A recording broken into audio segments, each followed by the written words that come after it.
Unfortunately, this is the time of year post-WrestleMania where WWE releases a whole bunch of people. And it sucks, but it's just the way it works, where if there are people like out of developmental who aren't progressing as quickly as they would like, or you're a main roster talent that isn't being utilized, or they feel like you're not bringing enough value to the show, you're not connecting with the audience, you are likely going to end up on the cut list. And I hate seeing people lose their jobs, but there is going to be roster turnover. You can't just keep hiring people and not getting rid of people, right? You can't just keep adding and not subtracting at some point. I think we all understand that. But I look at some of the names on the list, and it just aggravates the shit out of me because in some cases, they weren't given the chance to showcase all that they could do. Or they were on television being used in a key storyline, and then they got cut anyway. For no apparent reason other than TKO said, hey, you got to bring the budget down to whatever the number is. All right, you decide who stays and who goes. And it's jarring that it typically happens right after WrestleMania when the company is gloating about how much money they just made or the new gate records that they just set. When we just had a report out from Post Wrestling revealing that as of 2022, WWE talent was paid around 15% of the company's total revenue. $195 million on talent, including developmental wrestlers, on $1.2 billion in overall revenue.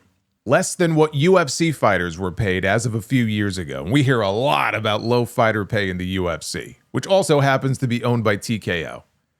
And you compare this to major sports leagues like the NFL, the NBA, MLB, and that number is closer to 50% of revenue that they're paid. And those sports all have off seasons, but they also have unions and collective bargaining agreements, which wrestlers do not have. So it's jarring to see around 24 names on the cut list all at once, but that's what happened with the latest Black Friday wave of releases. These are the names that we know of so far. It's possible they're not done cutting. Hopefully they are, but we don't know for sure. But among the names were Alistair Black and Zelina Vega, husband and wife, no longer with WWE. The same Alistair Black who owns pinfall wins this year over Randy Orton and Sami Zayn. The same Alistair Black who Paul Levesque brought back to the company only a year ago, and I'm sure he wasn't brought back on a one-year deal. The same Alistair Black who, according to a report this week from Mike Johnson of PW Insider, was to, at one point, have played a pivotal role in night one of WrestleMania this year before TKO decided to step in and the idea of using Pat McAfee came to life. Johnson was told that a pitch for Randy Orton's WrestleMania role back in January involved Alistair Black tormenting him, trying to bring out the old Randy Orton. And we saw echoes of this on television. So they clearly had that direction for where they were going with this, with the idea that the two of them would possibly then have a match at WrestleMania. Cody would probably end up wrestling Drew McIntyre for the WWE title. Black would likely beat Randy Orton, which he ended up doing on TV instead. But he would beat Orton at WrestleMania after Orton would hesitate to finish him off with the punt kick. That hesitation would cost him. And then later on that night, after Cody's main event, Orton would come back out. He would give Cody the punt kick, proving that Alistair Black was right all along and that the Apex Predator version of himself was always there just beneath the surface. And he says it's unclear how far the pitch actually progressed through creative, but echoes of the original plan appear in Pat McAfee's role, including the return of the Apex Predator and Orton closing night one by punt kicking Cody in the skull. And instead, Black was left off WrestleMania completely, and he was tossed into the meaningless Andre the Giant Memorial Battle Royal on SmackDown the night before. So to go from potentially beating Randy Orton at WrestleMania to being fired less than a week after WrestleMania, that's a real punt kick to the balls. And it makes me wonder, and this is just me speculating here, but it makes me wonder if they released him or if they released his wife and he chose to leave with her. Like, which came first? Which phone call came first? Right? Let's see what they have to say about it. But either way, that's the whole thing is completely fucked. Zelina, for her part, was very upset with Sean Ross Sapp of Fightful for breaking the news of her release before she had the chance to let her fans know. Now, she said that she got the phone call directly from someone at TKO at 5:09 p.m. on Friday afternoon. In the past, these calls have typically come from Stanford. This time, she said it came from TKO. And I think Sean waited a few hours, like 2 or 3 hours before reporting it. But she was very upset about this, and she said, fuck you to him for doing so. She was clearly upset about losing her job. Okay, you could hear it in her voice, and it's understandable. But Sean did nothing wrong here. There's this whole narrative like, oh, fuck this guy. Look, he did nothing wrong here. And he's been getting a lot of shit for it online because of what she said, but the man breaks news for a living. He reports on the news. It's not his job to wait until all 23 or 22 or 24 people who got fired first jump on their social media to make a comment about being let go.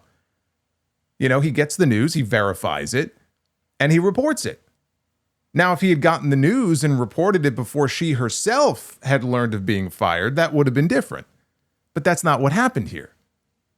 So again, I understand that she's upset, but throwing Sean under the bus for doing his job and reporting the news is also pretty fucked. Evidently, she never liked him even prior to this. I don't know what the beef was there between them or from her end. All I can comment on is this case here.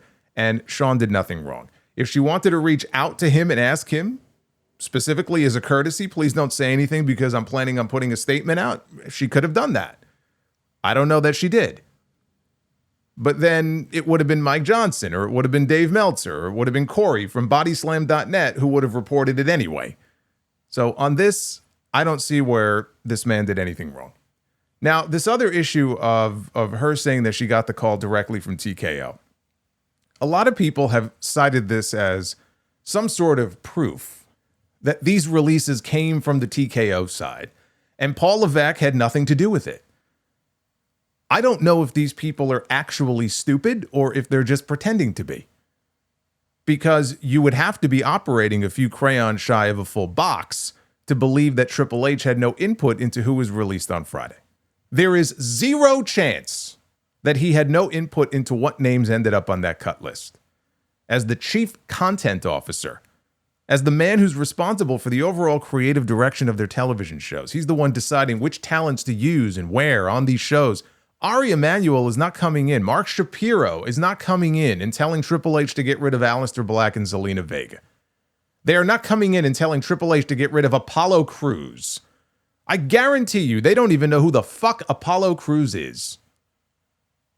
It's like this Mark Shapiro audio that leaked this week he had a chat with students at the University of Alabama. And he was asked by one of the students there about TKO's role in WWE creative, with all of these celebrities and influencers that were used going into WrestleMania. And Shapiro said TKO has complete control, so we're responsible. We're spending a lot more money to market the brand, and when you do that, you're going to win some folks over, but you're also going to chase some folks away. And people took that literally, like they run creative. Like you would think that Mark Shapiro himself was sitting in on the writers' room meetings every single week, or he had an agent sitting in there for him, approving and rejecting every idea, right down to what Matt Cardona and Maxine Dupree are doing on television that week. No, that is not what he meant. TKO has total control in that they can poke their heads in whenever they feel like it, as we have seen before with The Rock's involvement last year, and as we saw with Pat McAfee's involvement this year. They certainly have the power to fuck things up when they want to. But total control does not mean that they're running the day-to-day operations of WWE Creative. They own the company. Of course they have total control. That doesn't mean that they use it on a regular basis. And a lot of people misconstrued that and ran with this narrative that just isn't based in reality. Now, what may be happening here is that someone like Triple H, he gets the order that, hey, we need to trim the budget by X amount. We need to trim the fat. So find us 10 or 20 people to get rid of. Or anyone with a big contract, let's say, that we're not doing a whole lot with right now. So we can meet those goals. Sometimes it's your contract that really ends up being your downfall. You know, if they brought you back to the company or they signed you on a high dollar deal, you're gonna be in the crosshairs unless you're one of like the very, very top guys. But it's his job. It's now Levesque's job, him and the people around him who I'm sure give him feedback, Bruce and Michael Hayes and maybe Paul Heyman, whoever else, to look at these rosters and decide who stays and who goes. But I assure you, these are absolutely decisions that Triple H has input into and has to approve before they pass those names along to the people who ultimately are making those phone calls. It's like in the past, guys would get released, right? But they wouldn't blame Vince McMahon for it. Oh, Vince liked me. I had a good relationship with Vince. It wasn't Vince. It was somebody else, right? There was somebody else who had it out for me. AJ Styles had heat with Paul Heyman because he blamed him for Anderson and Gallows being fired years ago. Even Gallows and Anderson had to acknowledge Vince is the one ultimately who made the call. If Vince wanted to keep us, Vince could have kept us because he was the final boss. He had the final say, even if he had other people in his ear. But certain guys, oh, well, I don't blame Vince for this. I mean, he really liked me. This isn't his fault. What are you talking about? It was his company. Of course it's his fault. It's like a cult. But now it's Paul Levesque, which is why I was stunned when I saw Kairi Sane's name on this list. This, to me, was the most surprising and egregious name of them all, more than Alistair Black. This woman just picked up a win over Io Sky on the Raw before WrestleMania. And she was the centerpiece of this ongoing story with Io and Asuka, where Io has been tormented, or Asuka rather, has been tormenting this poor woman for months, like a toxic relationship. And it looked like we may finally be headed for a payoff to all of this, possibly at WrestleMania.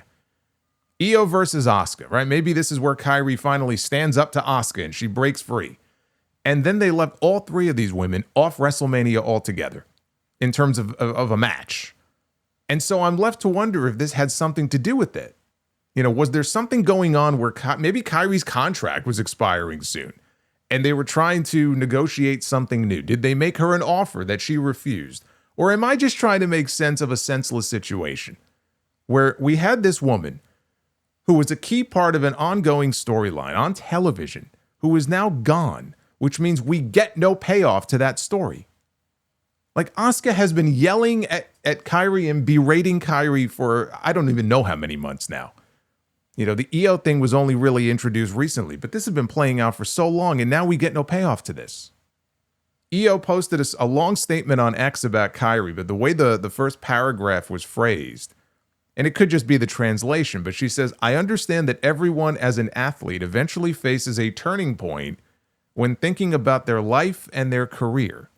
But I feel so heartbroken that it came at such an unexpected time. Coming at such an unexpected time is putting it mildly. I mean, you even have people who work for the company, like Jackie Redmond tweeting out, hashtag we want Kairi. So I don't think this is something Kairi herself had any input into, even though I guess you could kind of read the way that was phrased by Io that maybe it did. I don't think it did. I may just be grasping at straws here trying to figure this one out because I don't get it. Even if you wanted to get rid of this woman, why get rid of her before finishing the story? Like, was her contract that much of a burden on the books that you had to lump her in with all the rest of these people? Like she brought no value to the show? She tweeted, I'm truly grateful to have people like you by my side, talking about her fans. Thank you for always being with me. I'll set sail in my own time. Until then, I love you. This one, I just don't understand. I really don't. The entire Wyatt 6 group is gone. Bo Dallas, Eric Rowan, Dexter Lumis, Joe Gacy, and Nikki Cross. MJF has already tweeted out, Joe Gacy rules. It's crazy to think that they devoted an entire attraction to them at Universal Studios for their Halloween Horror Nights 6 months ago, and now in 90 days, they're all going to be unemployed. And my good buddy Noah the Mark, shout out to Noah. He was trying to convince me to actually come down to Florida, to come down to Orlando to do the Wyatt 6 attraction. I just wasn't able to make it happen. And now I guess I never will, because there is going to be no more Wyatt 6 attraction. Yeah, the thing with the Wyatts, and I know this has been a very polarizing one. It's been one, a lot of people are very upset about this. I think it was very cool that Bo Dallas was given the chance to pay homage to his brother. This was basically the Wyatt 6 was like a love letter to Bray Wyatt. It was his opportunity to take these characters and these ideas that his brother had breathed life into and give them a second lease on life, right? And sort of not even expand the universe necessarily, but just sort of bring it back to life and just see how far he could take it. And they made that debut on Raw back in 2024, which got a lot of people talking. And I know some people hated it because it was just so over the top, and maybe they don't like that kind of stuff in their wrestling, all the supernatural stuff. And it was like something out of a horror movie, you know, going through the gorilla position and there's blood on the walls and Chad Gable looked like he was shot in the head. And I thought it was very well done. It was a hell of a way to make a debut. I mean, you just massacred, half the roster. The problem was always going to be, though, how do you follow up on that? I'm almost positive at the time when I talked about it and I praised that initial debut, I said the key is going to be in the follow-up and how do you humanize these characters? They never evolved as characters. And you could talk about their merch, and I don't know what their merch numbers were these days because they were barely featured on TV, but the act was not nearly as over as some people, I think, like to credit them as being. Or have convinced themselves that they were. I'm not saying that they weren't popular, but I don't think they were popular right now to the extent that some people thought they were. And the more I look at the Wyatt Six and what they were doing with these guys, I don't think it was ever going to work without Bray. It was a tribute act to Bray Wyatt, and I don't think without him, it was ever really going to have legs beyond that initial debut, especially, again, if they're not going to evolve these characters and have them kind of branch out and do their own thing. Dexter Lumis, Joe Gacy, Nikki Cross. This was never going to have the kind of success that I think some people were hoping it would have. It just wasn't. Nikki Cross is the one that I don't really understand because Nikki Cross, I mean, she was on ice as an in-ring performer for 2 years. We're not talking about her being out with an injury. We're talking about her being under a mask, and they just don't put her in the ring to have any wrestling matches. Her stock went way down. And unfortunately for her, that made her more expendable because did they really need Nikki Cross? No, they didn't. She wasn't doing anything on the shows. But I have no idea why she wasn't put in any sort of matches for such a long period of time like that. I don't understand that. You know, Eric Rowan, when they brought him back to the company, I think a lot of that had to do with him having an impressive showing in an AEW pay-per-view pre-show match that he was a part of. I forget. I want to say it was Revolution a few years ago. I don't remember, but he's another one where could they have done more with him? Yeah, they could have. Absolutely. Part of the problem is, again, we never really got to hear from any of these people. They would come out and, Uncle Howdy would have the lantern and this fucking story with the MFTs, which I have to tell you, made me not want to see any of these people on my television screen. This story dragged out for so long and it was so fucking horrible and so boring. And there was you look at it and there was no real sense of like, hey, there's a great payoff to this, or like, what are we getting out of this other than just boring, bland television? They're fighting over a lantern. It's the same shit every single week. They get the lantern back. They take the lantern back on the MFT side, and the Wyatts get the lantern back, and we go back and forth like this until finally, I guess they paid it off by having the MFTs in the most anticlimactic way possible just beat them. Nobody seemed to care. This was on the SmackDown before WrestleMania, and evidently that was the blow-off for the Wyatt Six, and they knew it. But this is the great storytelling that they were doing with the Wyatt Six. Is there any doubt as to why this was not going to work? They did not know what to do with them. And to be fair, you're very limited in what you can do with a group like that. I think to some extent they had the same problem with Bray. Like, what do you do with like the Fiend character, for example? Seth Rollins has talked about how like it was difficult to work with him as that character because you're going into it, you're not going to come out of it any better off than you were going in. It's a hard thing, I think in today's day and age especially. And maybe they would have found more success in 1994. But I think in today's day and age, this was always going to have a shelf life. This was always going to have a ceiling unless you took these individual characters and you tried to evolve them in some way. Uncle Howdy, like there were people I would get questions, is Uncle Howdy a future WWE champion? And I'm like, no, he's not.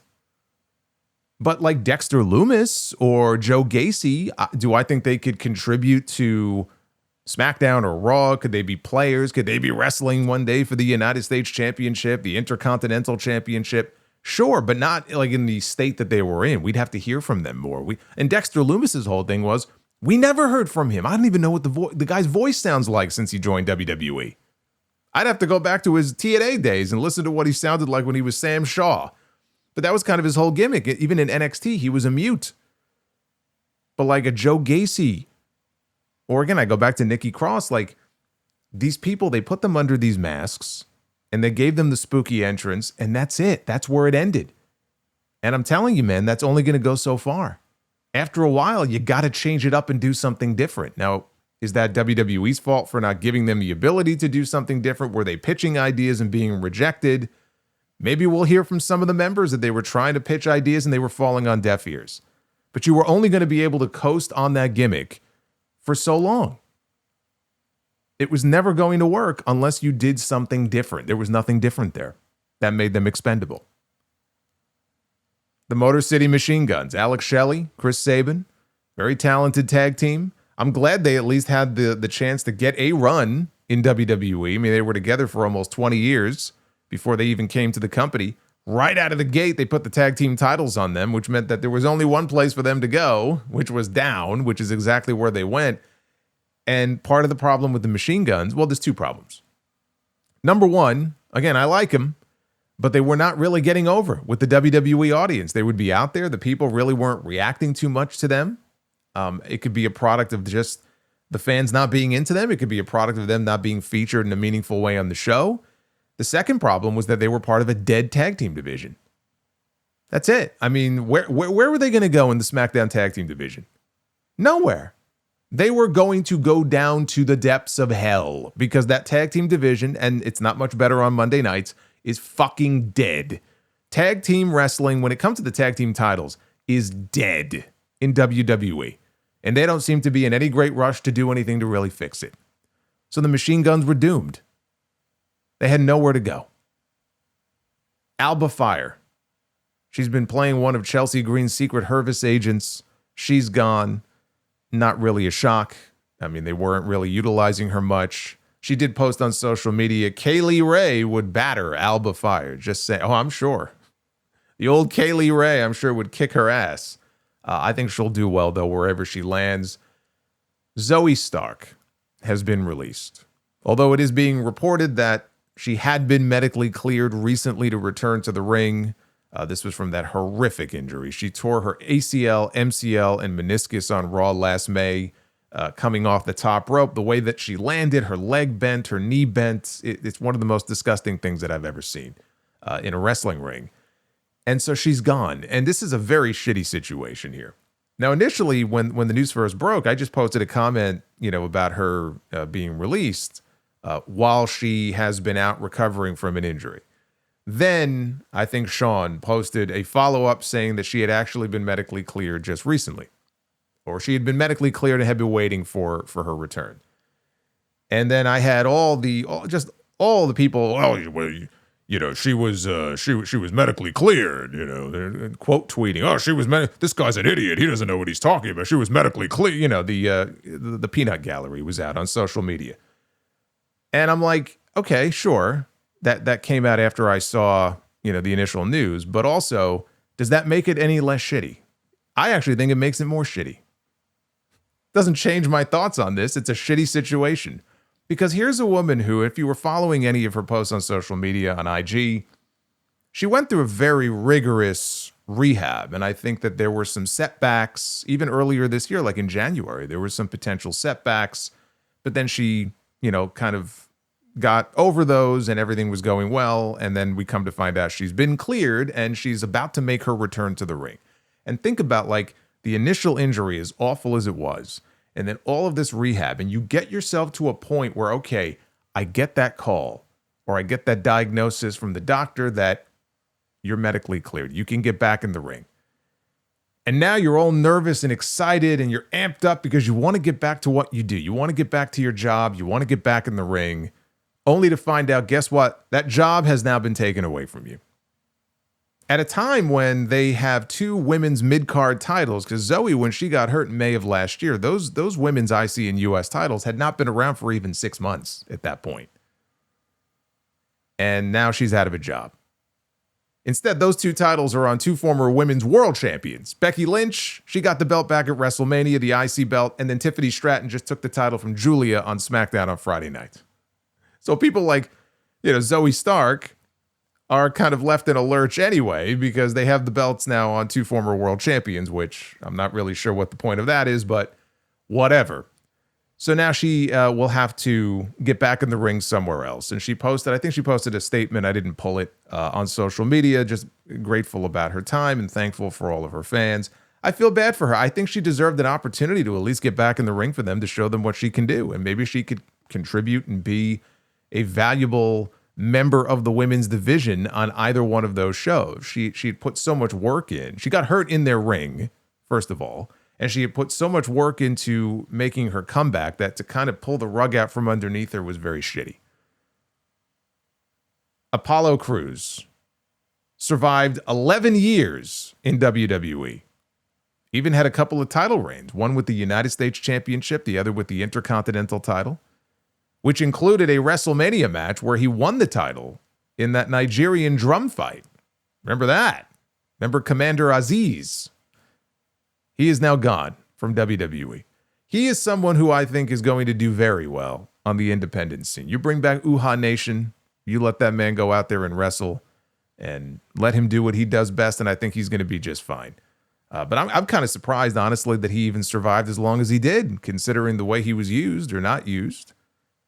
He survived a lot of these waves of just mass cuts over the years, and he had well over a decade in the company. That's, good for him. Santos Escobar. His name was also on the list. And this is also a weird one. Now, Escobar is actually out injured as we speak. He has had 2 surgeries recently. Evidently, he hurt himself in January. I don't know if he either didn't know he was hurt or didn't think he was hurt that badly. But he had that 4-way match at the AAA show, the Rey de Reyes show on March 14th, and he did not look good at all. He looked injured in that match. And it turns out that he suffered a torn triceps, I believe the injury was.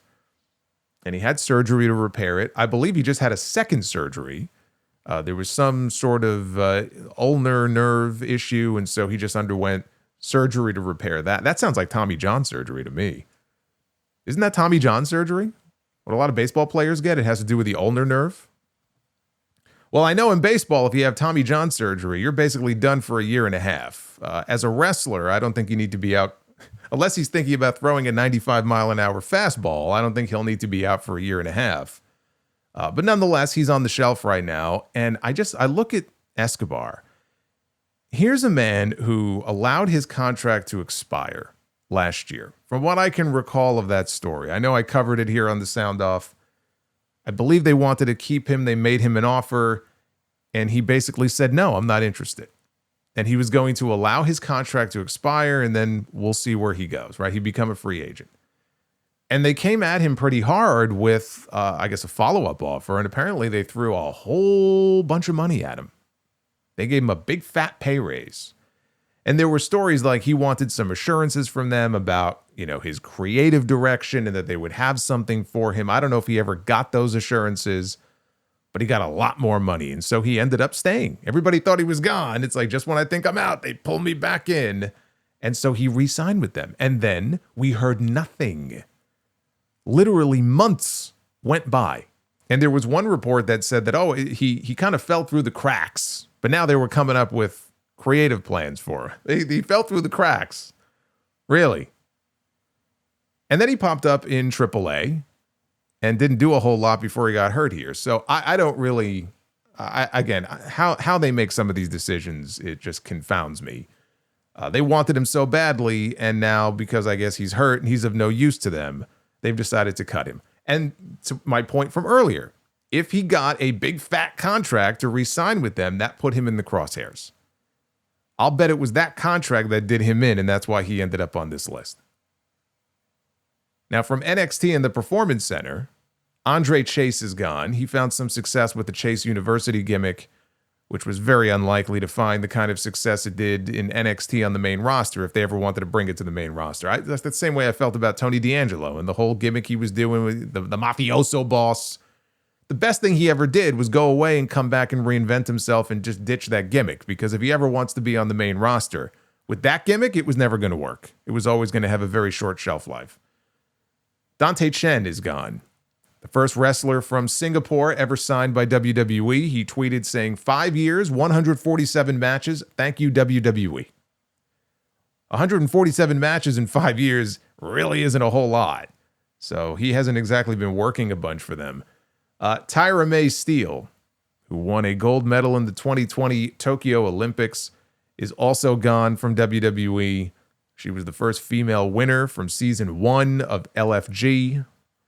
I'm not really sure what the point of LFG is. If you're just going to go ahead and turn around and cut the person who won, it's supposed to be legends and future greats, right? Isn't that the whole purpose of the show? She wins season 1 and all of a sudden they just cut her and she's gone. I mean, what the fuck is the point? I pointed this out the other night when I mentioned her name. I said it was very eerie. Last month, she put a tweet out that caused some controversy because she was basically talking about a dream or a nightmare that she had where she ended up getting released by WWE. I think in the dream, like she went off to go, wrestle some amateur thing without telling WWE. And then they found out and they fired her for it. But it turned out to be it was just a dream. Some people reported on it as if she had been released by WWE. And then WWE had to clarify and say, no, she's still under contract. Anyway, this just happened last month. And now she really is gone. So I guess that nightmare turned into a reality. But the other names on the list, Serena Linton, Tyson DuPont, Tyreek Igwe, Chris Island, Malik Blade, who I know tore his ACL a couple of years ago. He had that tag team with Idris Inofe, which came to an end, I guess, when he got hurt. And Idris was kind of repackaged as a single star. And by the time Malik came back, I think Idris was gone. I think Idris actually opted to leave the company himself. So yeah, Malik Blade was not doing a whole lot. Trill London also gone, and Luca Crucifino, who I think was doing stuff at the moment in Evolve, gone from WWE. And so with these releases, right, more than 20 of them, most of the names that Triple H brought back to the company since taking over as the head of creative are now gone. Bronson Reed is still there. He's the best positioned out of everybody. Rusev is still there, as are Meechin and B-Fab. But Alistair Black, Karrion Kross and Scarlett, Braun Strowman, Dakota Kai, Kairi Sane, Bo Dallas, Eric Rowan, Dexter Lumis, Gallows and Anderson, Top Dollar, Ashanti the Adonis, they're all gone. And look, wrestlers will always be coming and going. I can look at the list we got on Friday and say, I'm not surprised by most of them. But there's always going to be a few names that are just very frustrating to see on there because you feel like, man, they didn't get a fair shake. Or they didn't do enough with this person. Or they were in the middle of a story and now that has no closure. For those people, this is not the end for them. You know, I saw Steph DeLander post that getting released from WWE was the best thing that ever happened to her career. And it doesn't have to be the end of the story. Some of these people may not want to hear that right now, but I think it's a good message for them to hear because they do have options. And they can make their way back there if that's what they choose to do, right? That's why some of the names on this list, this is not their first time getting released. They were brought back at some point.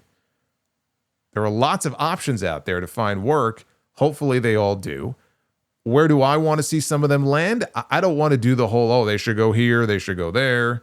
TNA has an active working relationship with WWE. So if your goal is to eventually get back to WWE, TNA might be a good option for you. But there are also a lot of stories about talent not getting paid a whole lot or being on per appearance deals, right? And for some people, that may not be what they're looking for. Tony Khan, he owns AEW and Ring of Honor. And they also have working relationships with lots of promotions, CMLL, New Japan, which are options too, by the way. But there are plenty of frustrated people who work in AEW who are not getting enough television time, right? But they do have the ability to work indies, which is a luxury that you don't have when you work for WWE. It all depends on the individual and what it is that they're looking for. But I promise you, WWE's loss will end up being someone else's gain. And on the flip side of all of this, PW Insider broke the news on Friday after confirming this is the same day that the releases were announced. But they confirmed with numerous sources in Japan that former IWGP World Heavyweight Champion Evil, real name Takaki Watanabe, has officially signed with WWE. 39-year-old Evil has landed in WWE. Now, there have been rumors about this for months. This is the first official confirmation of his signing. And the expectation in Japan is that he will be, or he will not be, keeping the Evil ring name. See, they should let him keep it, and then he and Danhausen can become a tag team, and they can call them Very Nice, Very Evil. I think they would get over. But he's got a decorated resume. He's a very weird one. He's a weird case, because if you look at like his in-ring accomplishments, like how he's been used, like in New Japan, not only is he an IWGP World Champion back in 2020, but he was an Intercontinental Champion. He was a never open weight champion 4 times, tag team champion, New Japan Cup winner, right? The leader of the House of Torture. He's a pretty big name out of that company, but that faction, that's exactly what it was. It was absolute torture. And with the constant interference that we see in WWE matches, I can see why they would be interested in signing him. I think he'll fit right in there. But whether or not he hits NXT first or the main roster, we'll see. I mean, again, he's almost 40 years old. I don't know how much time they would want him spending in NXT, or if it's something he would maybe want to start in NXT. AJ Styles even just recently said that if it were up to him, he would require every new signee, no matter who they were, to start out in NXT. Because he wishes he had started out there. Because he sees the benefit in, helping get you situated. And it's not just knowing like where to look and where the cameras are positioned, but he just thinks it would be very helpful to someone new. And in his case, he was someone who had years and years of experience doing things a certain way. And he would recommend that if somebody is coming in, they start in NXT. That could be where Evil starts. But let the games begin as far as guessing what his new name is going to be. I thought his name would be Good. I mean, they can go the opposite way. And from Evil, he could just be Good. They want to be cute, they could put an E on the end. Let's call him Good. I don't fucking know. Let's figure out what to call Evil.